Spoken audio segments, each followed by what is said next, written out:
Thanks ChefsTemp for sponsoring this video.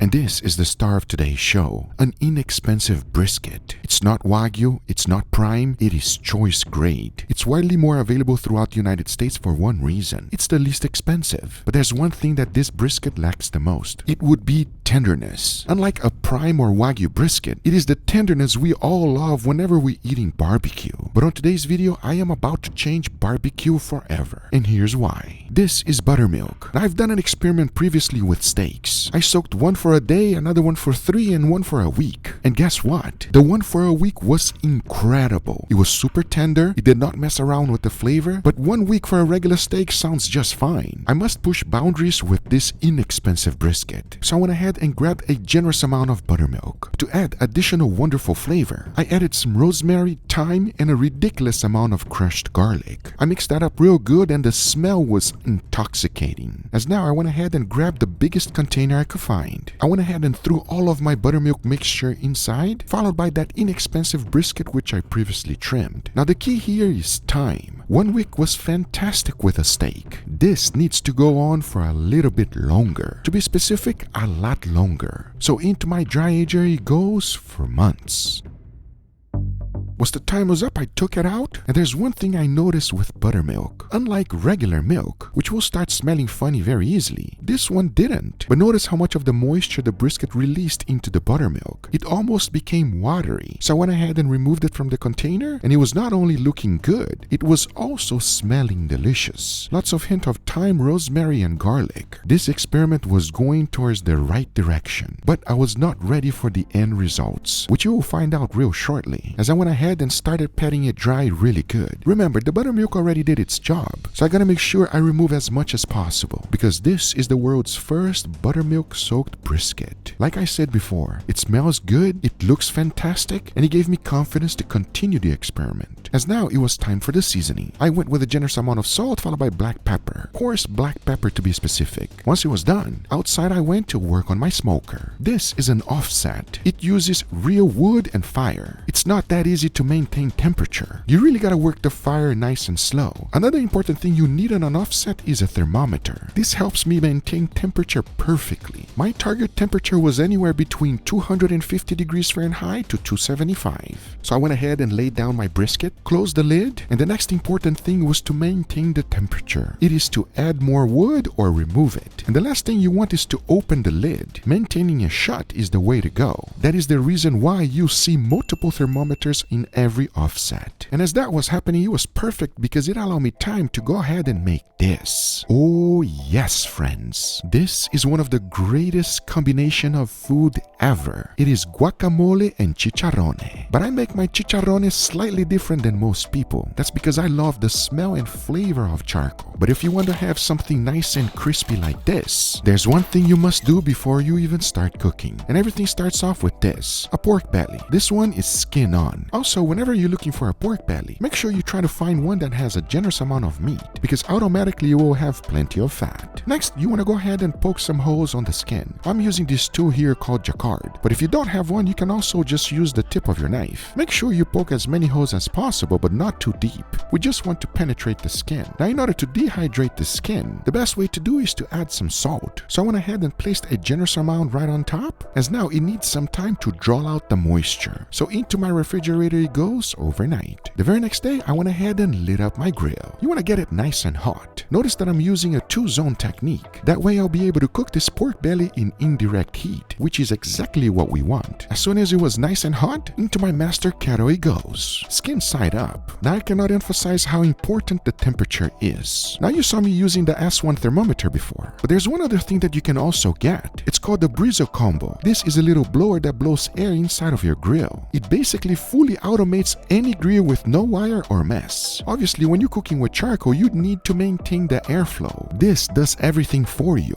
Not to mention that it also has an app. which you can monitor everything from anywhere. Now, as you can clearly see, we're going right along with this cook. The salt is really doing its job, but I must monitor the internal temperature now. For that, I went ahead and inserted the probe. You've probably seen me using this thermometer all the time. I just love to use it to cook steaks. But if I'm being completely honest, what I like the most is that it does not only tells me the temperature of the meat I'm cooking, but also my grill, and it keeps its temperature. And it's super simple and easy to use. And if you're interested on it, ChefsTemp will give you 25% off. Just make sure to check it out in the description later on, because by this time, take a look. The salt has drawn out as much moisture as possible. It already did its job, so I went ahead and removed it. A fully cooked pork belly. But we're not done yet because it's not crispy enough. We got a nice smoky flavor. It rendered the fat nicely, but we still need that crispiness. So after cutting it in small strips, I went ahead and deep fried it in pork lard. The temperature was about 400 degrees Fahrenheit. Remember, I'm trying to get crispiness, as the whole thing is fully cooked already. Once it was nicely golden brown, let the whole thing rest. As that was happening, I made a guacamole. I started with a generous amount of avocado, followed by a tiny bit of salt, some black pepper, and mashed the whole thing up. Then I added some tomatoes, followed by cilantro, white onion, a few pieces of jalapeno, and to finish it off, lime juice. I mixed that up real good, and there we have it. Because by this time, my chicharrones has rested. And as you can clearly see, it looks phenomenal. But as you saw previously, check it out. This thing is crispy. But not only that, we got a little bit of a smoke ring. It rendered the fat nicely, and this is a perfect combination, especially if you do it like this. Serve that thing on a pesto and mortar. This is delicious, addicting, and if you've never had it, please give yourself a treat and try. You just wait for the taste test. Believe me when I tell you. Because throughout this time, I was constantly monitoring the fire, ensuring that my smoker kept at that temperature that I was looking for, which is between 250 and 275. I'm not really looking for an internal temperature, but color. Once it was the way I liked, I went ahead and removed it, laid down some parchment paper, added a generous amount of Wagyu fat on it. I went ahead and placed my brisket on top, sprayed even some more Wagyu fat, wrapped the whole thing up,